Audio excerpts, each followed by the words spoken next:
Imagine standing on a battlefield.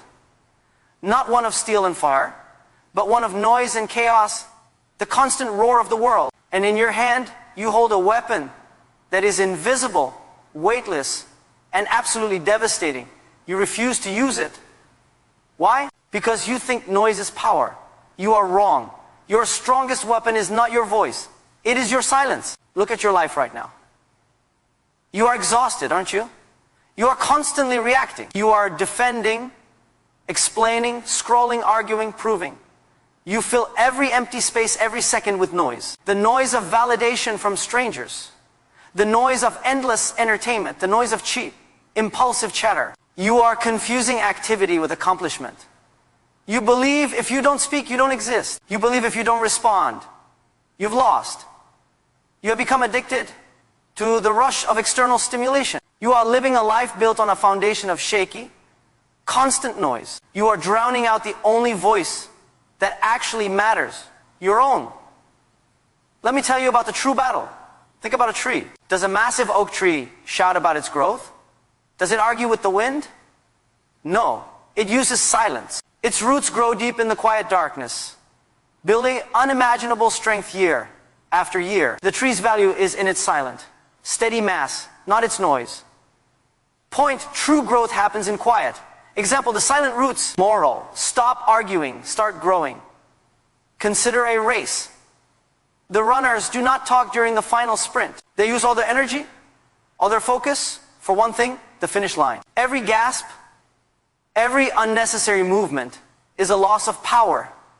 Point, focus requires complete conservation of energy. Example, the final sprint. Moral, distractions are dream killers. Look at your battery. An old phone battery drains fast. Why? Because every single app, every notification, every background process is pulling a fraction of power. Your mind is the battery. Arguments and distractions are the background apps. Silence is the power-saving mode. Point, emotional energy is finite. Example, the draining battery. Moral, guard your energy fiercely. The power of emotional control. When someone baits you, they are handing you a rope to climb down into their messy pit. The moment you argue, you are playing their game, using their rules. A master of self does not react. He responds or more powerfully. He remains silent. Point, reaction surrenders control. Silence maintains it. Example, being baited.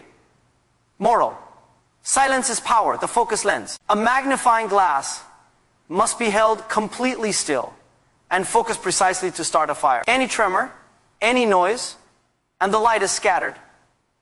Your life's value, the fire you want to build, requires that absolute stillness, that clear, deep focus lens. Point, value creation requires focused stillness. Example, the magnifying glass. Moral, stop scattering your light. The seasons. Does spring rush the snow? Does winter apologize for the cold? No. Each season knows its purpose and operates in its own quiet power. They do not compare or compete. They just are. Point, everything has its necessary stage of quiet. Example, the season's changing. Moral, respect the quiet periods of preparation. Now, look into the mirror and ask yourself the difficult questions. Are you improving by engaging in that social media debate? Is this helping you grow to argue with people who don't care about your future? Are you wasting your time consuming the drama of others? Your life is your responsibility. You cannot outsource your peace. You cannot blame the noise for your lack of focus. That noise is a result of a deep psychological need you have to feel important right now. You must destroy the anti-excuse mindset. Comparison steals joy. When you are silently working, they are loudly watching. When you are quiet, you are invisible to the crowd. And that invisibility is a blessing. It allows you to build a castle while they are busy throwing pebbles at each other. Discipline is not about doing more. Discipline is about eliminating more. Eliminating the impulse to speak when you should listen. Eliminating the impulse to react when you should observe. Listen, the silence you fear is not emptiness. It is potential. When you choose silence, you are not being weak. You are becoming a judge, not a defendant. You are choosing to invest your emotional currency back into your own account. You are telling the world, my peace is not for sale. You need to internalize this. Fear of regret is a stronger motivator than the pursuit of pleasure. Will you regret spending another day shouting into the void? Yes. You will regret the silent masterpiece you never built because you were too busy defending the mud hut you lived in. This is your moment to choose the deep lane, the driving lane of mastery, which is often the least crowded, quietest one. Stop responding to cheap energy. Start creating high value. The deepest rivers flow the most silently. Go now. Shut down the noise. Guard your energy and let your silence, your intentional, focused, powerful silence be the loudest statement you ever make. This is your life. Take control.